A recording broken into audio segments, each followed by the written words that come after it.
할렐루야. 아멘. 우리 청년부 예배에 나오신 한 분 한 분을 환영하고 축복합니다. 여러분 오늘도 주님의 말씀을 기대하면서 이 자리 가운데 나오셨죠? 아마 한 주간 청년부 내에서 감사 챌린지가 있었을 거예요.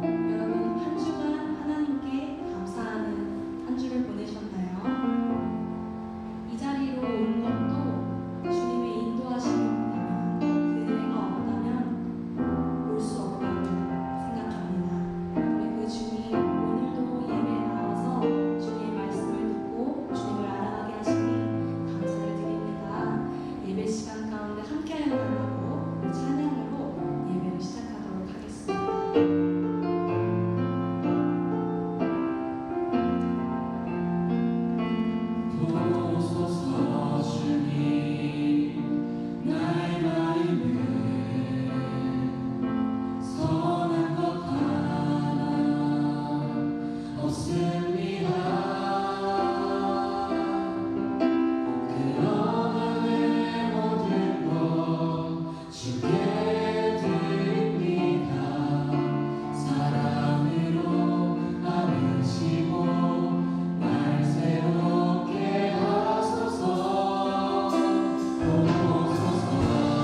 주님께서 원하시는 그 마음의 방향에 맞춰지길 원합니다. 주여, 이 시간 가운데 우리에게 들려주시는 그 말씀들에 우리의 마음을 맞추길 원합니다. 예배 시간 가운데 크신 은혜 허락하여 주시옵소서.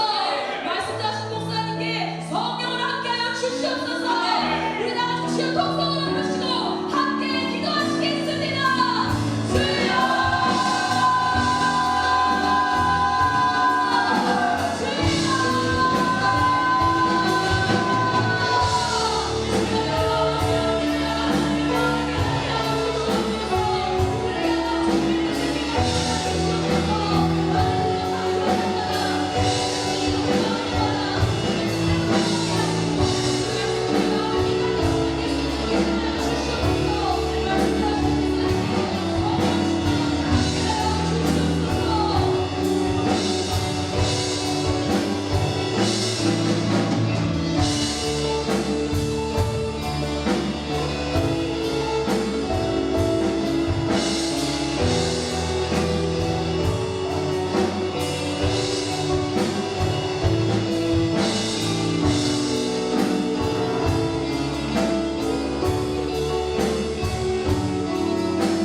전능하신 하나님 아버지 감사합니다. 저희 청년들이 오늘도 주님께 찬양으로 예배드리는 주님 앞에 나아가 기도드릴 수 있음에 감사합니다.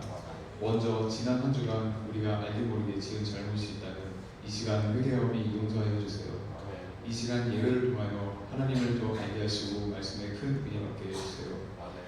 여름 수련회를 준비하고 있습니다. 수련회 준비 가운데 준비하는 임원 리더들과 목사님께 주님의 성령과 은혜와 능력을 부어주시고 불붙는 심령이 될 수 있도록 인도하여 주시옵소서.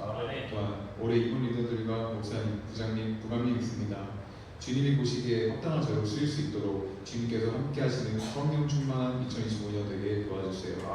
또한 오늘 말씀을 전하시는 김창경 목사님의 가정에 늘 평안과 기쁨이 있게 하시고 영을 강건하게 해주셔서 말씀이 필요한 저희 청년들에게 때에 맞는 말씀들을 증거하게 하시며 말씀의 능력이 일어나는 예배되게 도와주세요.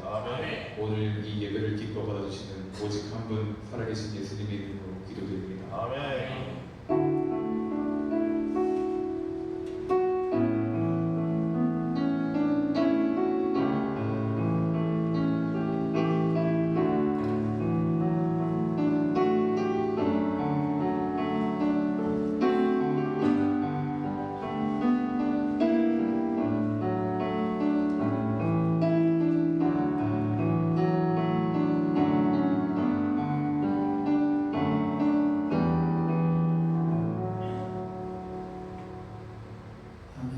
찬양하면서 하나님 앞에 준비된 예물을 올려드립니다.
들으신 예물 있습니다. 감사함으로 보라비전 청년부 부장들이 사랑하여 주시네 감사합니다. 공기용 안수 집사님, 부장 집사님 드렸고요. 11조 김도현 친구 하나님 앞에 올려드렸습니다.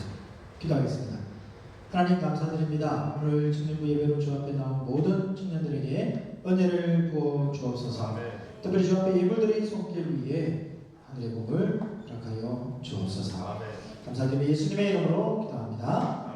아멘. 오늘 우리 주시는 하나님의 말씀 봉독해 드립니다.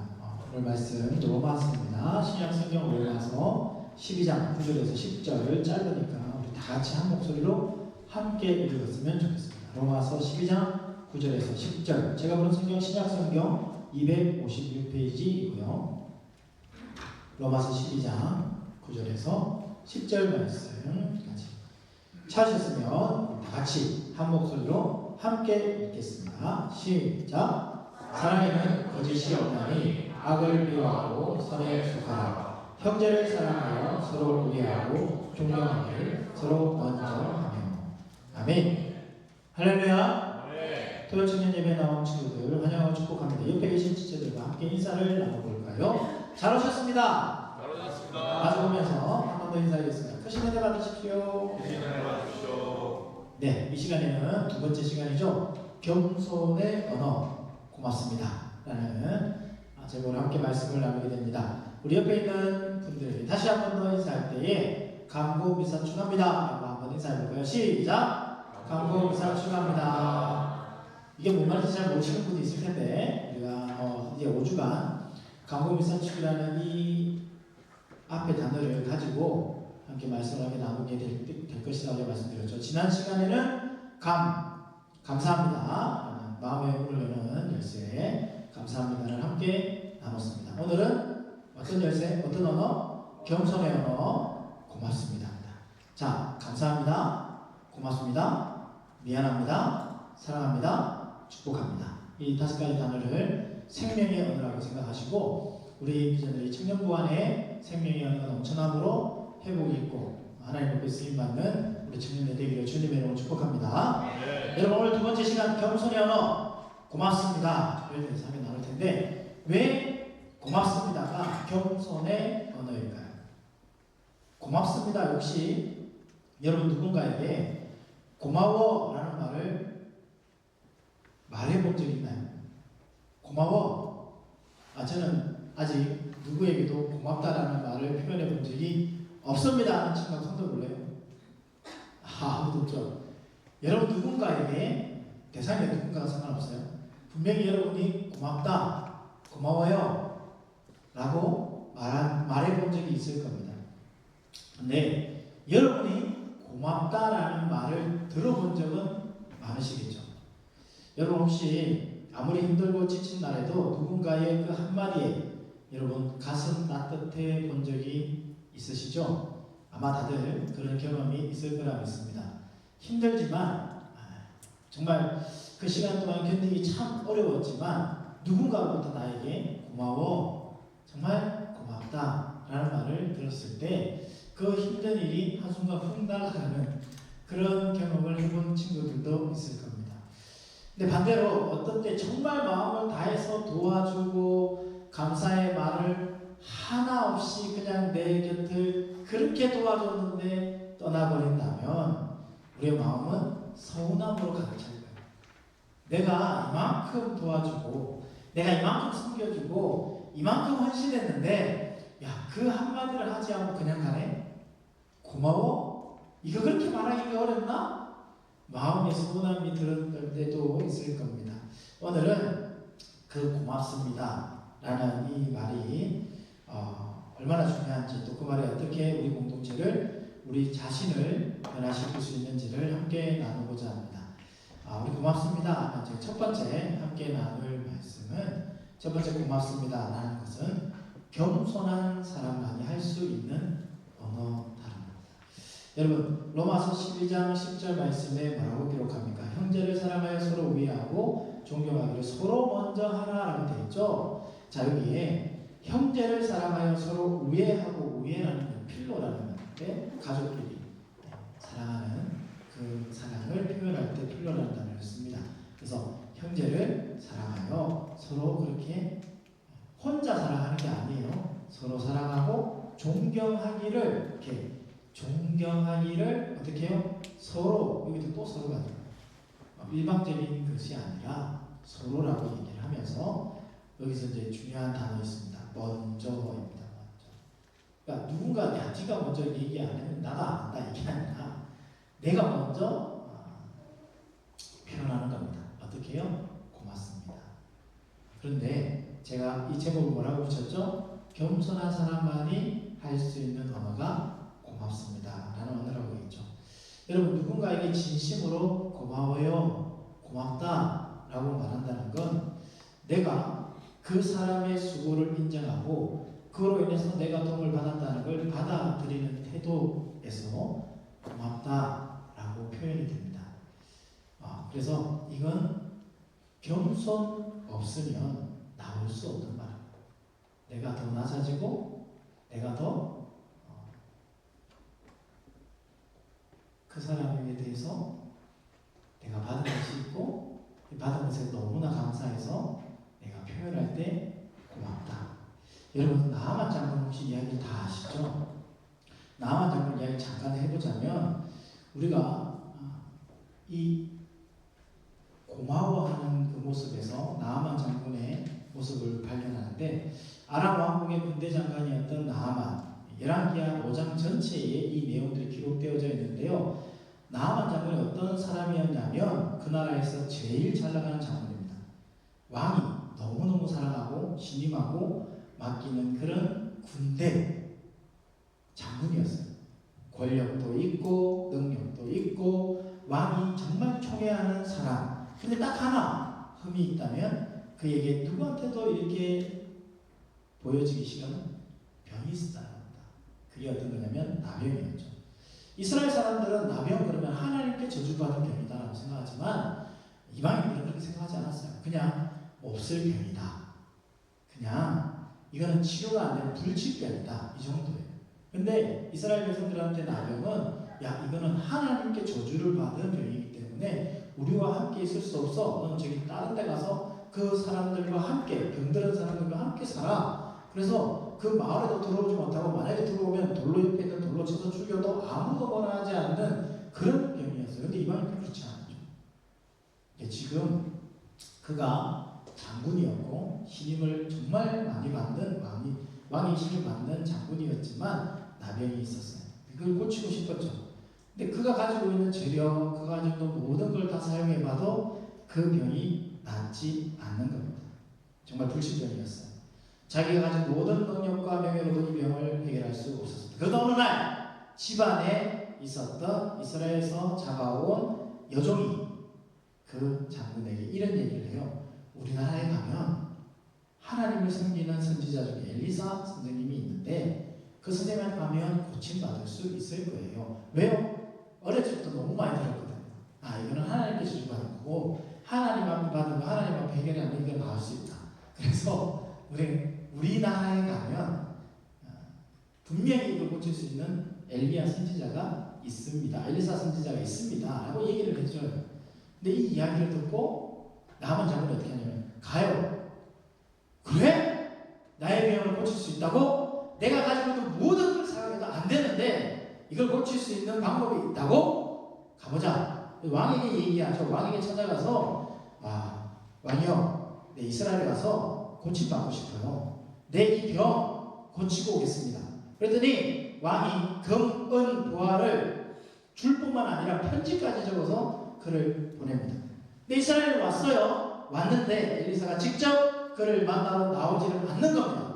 누가 나오냐면 엘리사 집에서 기르는 그냥 개하시는 그 종이 나와서 이 나만 장군을 맞이하는데 더 과감한 게 뭐냐면 뭔가를 해주지도 않아요. 그냥 말만 전달해요. 뭐라고 하냐면 요단강에 가서 우리나라에 있는 저 요단강 가가지고 몸을 7번 씻으세요. 그러면 깨끗하게 낫는답니다. 이렇게 얘기해요. 그래서 이 나만 장군 너무 화가 나는 거예요. 왜냐면 자기가 이렇게 왔는데 그리고 한 나라의 장군인데 그래도 자기를 대접하고 대우하는 이게 나와는 봐야지.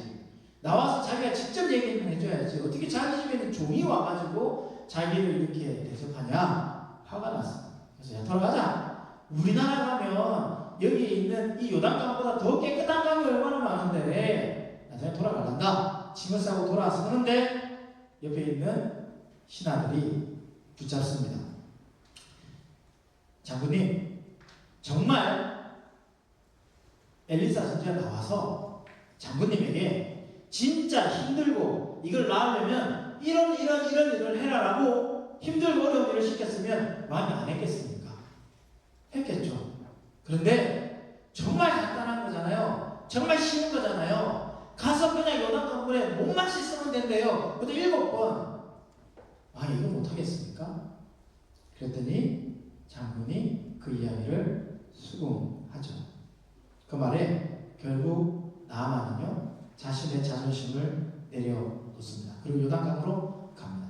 네, 여러분 보세요. 요단강에 몇 번 씻으라고 얘기했죠? 7번이었어요. 처음 들어가서 깨끗해졌나요? 두 번째 들어가서 깨끗해졌나요? 안 깨끗해졌어요. 성경은 이렇게 얘기합니다. 7번 씻고 나서 어떻게 됐다고요? 깨끗하게 나왔다. 그러면 6번 씻고 나왔을 때까지도 그대로였다는 거예요. 그죠? 6번까지 아무런 변화가 없었어요. 7번째 몸을 담그는 그 순간 그의 살은 깨끗하게 회복되고 완전히 고침받게 됩니다. 성경은 이 이야기를 뭐라고 얘기하냐면 열왕기하 5장 14절에 어린 아이의 살같이 깨끗해졌다라고 얘기해요. 정말 여러분 어린아이의 그 피부를 만져보셨습니까? 제가 요즘에도 집에 늦게 들어가서 집에 들어가면 항상 하는 일이 있습니다. 뭐냐면 자고 있는 아이들 깨우는 거예요. 제가 이게 깨우고 싶어서 그런 게 아니라 하루 종일 못 봤잖아요. 새벽기도 갔다가 잠깐 아이들 학교 갈 때 잠깐 얼굴 보고 안 보다가 집에 들어가면 아직 자고 있어요. 자고 있으면 가서 늘 하는 게 볼을 이렇게 만져주고 이쁜 우리 딸내미 아들내미 하면서 이제 볼에다 볼을 비비고 뽀뽀를 해줍니다. 아들은 싫어가지고 음악 밀치고 딸은 이제 안아주고 이런 약간 차이는 있지만 그래도 그 아이들이 지금 어린 아이들이잖아요. 그 피부가 굉장히 좋아요. 제 피부랑 완전 달라요. 그 아이들 피부가 같이 지금 이 나아만 장군이 깨끗해졌다고 얘기합니다. 그는 그 자리에서 다시 엘리사를 찾아오죠. 그리고 이제야 나는 이스라엘 외에 참신이 없다는 걸 알았습니다. 고맙습니다. 표현해요. 그리고 자기가 가지고 있는 재물들을 주려고 하죠. 받지 않는 엘리사를 통해서 다시 돌아가는 일들이 뒤에 기록되어져 있습니다. 근데 나아만 장군 생각해보면요, 처음에 교만했어요. 자기가 받은 위치 그리고 능력 뭔가를 바꾸고 싶어 했습니다. 그러나 병 앞에서는 그가 무너지게 되죠. 포로로 잡아왔던 소녀의 말에 그가 귀를 기울였다는 것 자체만으로도 그만큼 낮아져 있습니다. 그런데 완전히 낮아져 있는 게 아닌 것 같아요. 왜냐하면 왔을 때 그 엘리사가 자기를 대하는 그 대접받는 거기에서 또 확 올라오잖아요. 근데 그곳에서 또 한 번 더 낮아져야 돼. 겸손해져야 돼. 하나님의 명령에 순종하며 겸손의 자리로 내려갑니다. 그리고 그 자리에서 어떻게 해요? 진정한 회복을 경험하고 또 그곳에서 감사, 고맙습니다 표현이 터져 나오게 됩니다. 여러분도 마찬가지입니다. 고맙습니다. 그것은 자존심으로는 절대 못해요. 내가 난데, 내가 장군인데, 내가 이런 사람인데 라는 마음이 있으면 절대 누군가에게 고맙습니다 말 못합니다. 고맙습니다. 이 말은 내가 겸손하게 내 삶을 돌아보고 누군가의 수고와 은혜를 인정할 때 나올 수 있는 말입니다. 혹시 여러분도 나아만 이 장군처럼 내가 왜 그걸 해야 되는데 하고 있었던 건 없습니까? 고맙다는 말, 그 사람 먼저 해야지. 야, 그가 먼저 나한테 고맙다고 말해야지. 내가 더 많이 했는데, 내가 더 많이 섬겼는데. 혹시 이래서 아직도 고맙다라고 말 못하고 있는 분은 없습니까? 진짜 변화는요, 고맙습니다. 이 한마디에서 시작될 수 있습니다. 진짜 이제는 내가 겸손해지는 그 순간, 겸손해지는 그 순간 일어날 수 있다는 겁니다. 고맙습니다. 이 말은 여러분이 더욱더 겸손해져야 할 수 있는 언어라는 겁니다. 오늘 앞에서 힐링 우리 찬양팀이 이름이 뭐죠? 그쵸? 힐링님 너무 감사합니다. 고맙습니다. 찬양을 너무 은혜롭게 주셔서 제가 있는데 마지막 그 찬양할 때 그리고 마지막 곡에서 기도로 넘어갈 때 왠지 모르겠어요. 이 오늘은 좀 더 깊이 더 하나님 앞에 기도하는 것 같은 모습이어서 너무 감사했고 고마웠어요. 그래서 제가 이렇게 오늘 말씀을 전하는데도 너무 도움이 되고 고맙습니다. 그리고 자, 두 번째, 작은 감사 표현이 큰 관계 회복으로 이어진다는 겁니다. 여러분, 사람 사이에서 갈등이 생길 때 사실 대단한 문제가 아닐 수도 있어요. 갈등이 생기면요, 다 우리가 큰 문제, 무슨 큰 일이 있어서 야 무슨 갈등이 있냐 이렇게 생각할 수 있지만 아니요, 정말 작은 것에서 갈등이 시작될 수 있습니다. 내가 이렇게 했는데 야 그거 고맙다고 말도 없어? 야 마음이 서운하. 그냥 안 할 수도 있어요. 고맙다고 표현 안 할 수도 있어요. 그런데 그게 내 마음에 조그만 서운함이 나중에는 더 커져가지고 미움이 되기도 합니다. 이 작은 서운함이 쌓이다 보면 큰 벽이 되어버리고 마는 거죠. 반대로 이 고마워 라는 이 한마디가 관계를 살리는 열쇠가 되기도 합니다. 여러분, 혹시 여기 은행 관련돼서 일하는 혹시 친구도 있나요? 은행에서 일하고 있어요? 아무도 없어요? 제가 대구에 있을 때, 여기 오기 전에 대구에 있을 때 은행 관련해가지고 일을 하시는 지점장님이 있었습니다.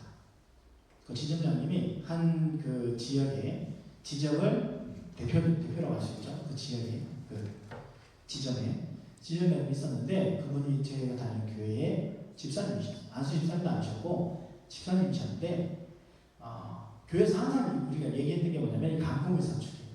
강공의사축. 우리의 이 생명의 언어를 항상 할 수 있어야 된다. 그래서 그 집사님이 그거를 가지고 지점장이니까 그 지점에 있는 직원들에게 다 이렇게 생명의 언어를 얘기하자. 그래서 딱 들어가면 은행에 들어가면 은행 앞에다가 플래카드를 쭉 걸어놨어요. 강고리사축합니다. 사람들이 와서 다 물어보죠. 저게 뭐예요? 그러면 다 설명해줘요. 감사합니다. 고맙습니다. 미안합니다. 사랑합니다. 축복합니다. 이 말을 이렇게 줄여놓은 거예요. 우리는 다 얘기했어요. 근데 여러분 여기 지점장이 그 중에 제일 많이 했던 말이 고맙습니다. 직원들에게 어떻게 했냐면요. 은행이 퇴근 시간이 언제인지 제가 잘 모르겠어요. 근데 5시 반이 딱 되면 그분이 이제 지점장실 앞에 이런 우리 저기 강대상에서 있는 종 있잖아요. 이런 걸 하나 사가지고 그 앞에다 딱 뒀대요. 그리고 5시 반 딱 되면 와가지고 땡 친대요. 그러면 모두가 다 사삭 해가지고 다 퇴근한대요. 누구 하나 남기지 않고 무조건 땡 하면 퇴근인 거예요. 자기가 먼저 나 집에 간다 하고 가시는 거예요. 빨리 간다고 이런 얘기하는 게 아니라 누구도 눈치 보지 않고 빨리 집에 갈 수 있도록 자리를 비워주는 거예요. 그리고 나갈 때 항상 이렇게 얘기합니다. 여러분들이 오늘도 수고해준 덕분에 제가 집에 빨리 갈 수 있어서 고맙습니다. 여러분 그리고 이 이야기를 한 지점장이면 지점을 도는데 그 지점이 계속 있지 않는데요. 그 지점이 계속 돈대요. 제가 여기 말씀드리면 좀 그렇지만 이게 K 은행이었어요. 거기에서 여기 지역에 지점장을 했다가 또 다른 지역으로 또 옮기게 되고 또 옮기게 되고 이게 1년마다 또 옮기게 되기도 하고 2년 또 옮기게 되고 잘 모르겠어요. 기준이 뭔지 모르겠지만 이렇게 옮기더라고요. 근데 옮길 때마다 그걸 고수하시는 거예요. 고맙습니다. 그 종을 항상 들고 다니시는 게 아니라 갈 때마다 거기 놔두고 또 다른 걸 사서 그 집에 놔둬요. 다음에 오는 지점장한테 얘기하고 전달하고 하라고 얘기하고 이게 각 지점마다 돌니까 이제 대구 지역에 웬만한 지역이 다 돌고 전체가 다 이 강보물사축을 아는 거예요. 그리고 모두가 다 생명의 언어를 말하기 시작했어요. 그저 고맙습니다. 표현하고 하는. 그랬더니 여러분 그 한마디가 사람의 가치를 인정해주는 힘이 있어서 그들이 갑자기 좋아진 게 아니에요. 서서히 그들이 회복되고 관계가 회복되고 서로 신뢰하고 더 일이 잘 되는 거예요. 여러분 그 집사님이 지금 어디 계신 줄 알아요? 그 집은 서울에 계세요. 대구에서 경북의 대표가 되더니 갑자기 은행 그 K은행의 제일 높은 회장님 바로 밑에 부회장입니다. 그래서 서울로 바로 발령이 나서 올라가게 되었습니다. 그런 일은 역사적으로 없대요. 하나님께서 그 자리에 올리셔서 그곳에 가서 전국에 있는 이제 그 K은행에다가 다 강공의사축을 뿌리고 계십니다. 이것도 강연을 가잖아요. 그런 분들은 이렇게 은행 직원들, 팀장들 뭐 앉혀놓고 강의를 좀 한대요. 그래서 가면 늘 그 얘기한대요. 강공의사축이야. 생명의 언어. 죽이는 언어 하지 말고 생명을 살리는 언어를 쓰라고 얘기를 한대요. 진짜 그 지역이 살아나고 너무너무 이렇게 잘 되고 정말 그 정말 하나가 되니까 그 은행에 있는 제일 높은 대장님이 그분을 뽑아서 밑에 이장으로 두셨다고 합니다. 지금도 열심히 살아가고 계신 집사님이 계신데 여러분 이 고맙습니다. 이 단어 이 직장 안에서도 이렇게 된다면 여러분 우리가 있는 이 비전리 안에서도 충분히 우리가 하나 되고 회복되는 열쇠가 될 줄 믿습니다. 그래서 세 번째 생각해 보면요. 공동체 이 안에서 고맙다라는 문화가 가져오는 유익이 분명히 있습니다. 그 유익이 뭐냐면 회복이죠. 여러분 공동체 안에 감사가 오르면 어떤 일이 생길까요? 제가 전에도 바울에 대한 이야기를 했는데 바울은 편지 쓸 때 항상 뭐라고 했냐면 감사하다고 표현했어요. 여러분 바울하면 이런 이미지가 떠오르죠. 사도였고 선교사였고 교회를 세우는 개척자였고 말씀의 그냥 말씀을 선포하고 말씀 전하는데 정말 타고난 사람. 근데 바울은요 그런 역할보다도 먼저 고마움을 표현하는 사람이었다.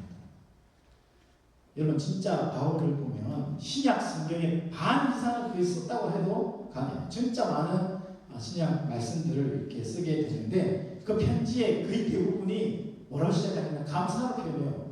표현으로 시작된다는 거예요.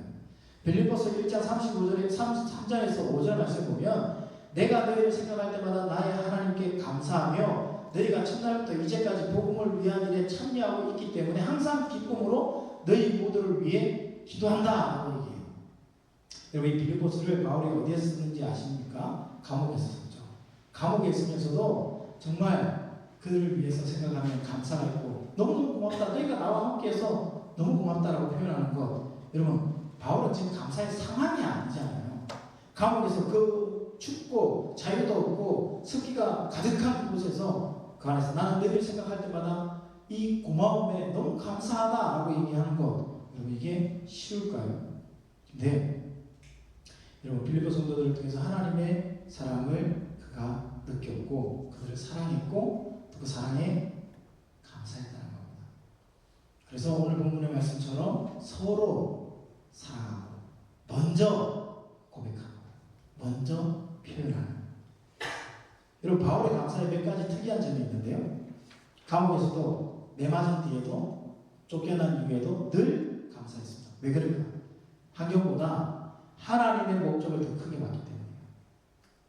여러분 내가 지금 감옥에 있지만 이 일이 오히려 복음 전파에 도움이 되었다라고 고백합니다. 그가 지금 내가 감옥에서 이 환경 속에 너무 힘들어 이게 아니라 이 환경 속에서도 하나님 여기 보내신 목적이 있고 그 목적대로 내가 하나님의 일들을 감당함에 있어서 부족함이 없는 사람 되기 위해서 내가 서가는데 나를 위해서 함께 기도하고 동력하는 여러분이 있어서 너무 고맙습니다 라고 표현하는 거예요. 그러니까 지금 바울은요 이 사람들에게 함께 있는 사람들, 디모데나 디도나 브루스길라와 아굴라나 루디아나 에바브로디도나 그가 만난 동력자에게 항상 고맙다고 말해요. 그가 고백한 이 감사를 통해서 우리는 뭘 알 수 있습니까? 고맙다라는 이 말은 상대방을 귀하게 여긴다는 표현이고 또 그 사람과의 관계를 지키는 언어라는 걸 우리가 알 수가 있습니다. 사랑하는 표현이 다른 말로 고맙습니다 라고요. 여러분 주변 사람들에게 고마움을 직접 표현해 보십시오. 여러분이 만나는 제일 많이 만나는 사람이 누굽니까? 가족이잖아요. 가정에서 고맙다 표현해 보십시오. 집에 들어가서 가족에게 아니면 내일 여러분 오늘 이 마치고 나서 여러분 조모임 할 때도 아니면 나가서 여러분이 또 약속이 있어 친구를 만날 때도 이런 고맙다라고 한번 표현해 보십시오. 그러면 여러분 그 겸손의 언어가 여러분의 그 관계가 회복되고 공동체가 회복되는 역사함을 경험하게 될 줄 믿습니다. 우리 비전너리가 더욱더 하나님 앞에 든든히 세워져 나가는 하나됨으로 인해서 세워져 나가는 그 첫 번째 열쇠 감사합니다. 그리고 고맙습니다. 이 표현이 우리의 입술을 통해서 생명의 언어로 선포되는 우리 청년들 되기를 주님의 이름으로 축복합니다. 오늘 말씀 생각하면서 함께 찬양하겠습니다. 거룩하신 하나님 주님의 감사드리겠습니다.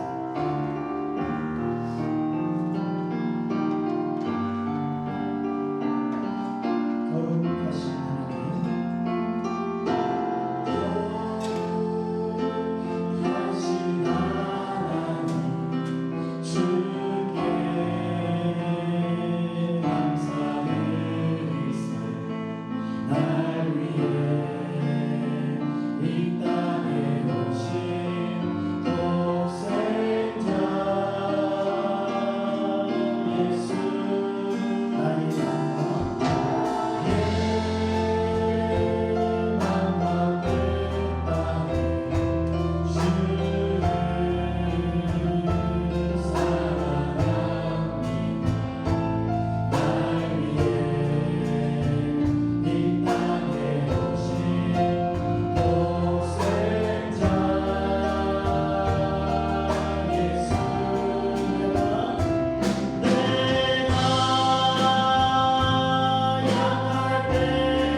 사랑의 하나님 아버지 감사합니다. 오늘 고맙습니다라는 이 말의 깊은 의미를 깨닫게 해주시니 감사합니다. 감사는 결국 고맙다는 이 말은 단순한 예의가 아니라 상대를 높이고 나를 낮추는 겸손의 표현임을 알게 하셨습니다. 주님, 우리가 일상 속에서 더 자주 더 진심으로 이 고마움을 표현할 수 있는 저희가 되게 하여 주옵소서. 내가 받은 작은 친절에도 그 사랑에도 감사를 아끼지 않는 삶을 살아가는 우리 비전들이 되게 하여 주옵소서. 공동체 안에 감사의 문화, 고맙습니다 라고 말하는 이 문화가 더 퍼지게 하시고 그로 인해 더 따뜻하고 하나된 공동체가 되게 하여 주옵소서. 오늘 이후로 우리의 말에, 우리의 행동에, 우리 관계 안에 고맙습니다라는 이 겸손의 언어가 넘쳐나게 하여 주옵소서. 우리 감사의 이름 되시는 예수님의 이름으로 기도드리옵나이다. 아멘. 이제는 우리 구주 예수 그리스도의 은혜와 하나님 아버지의 크신 사랑하심과 성령님의 위로 또 충만하신 역사하심이 말에, 행동에, 관계 안에 정말 우리 모든 삶 속에 고맙습니다 라는 이 겸손의 언어를 더 많이 사용하기를 다짐하는 우리 모든 청년들 머리 이제부터 영원토록 함께 있을지어다. 아멘.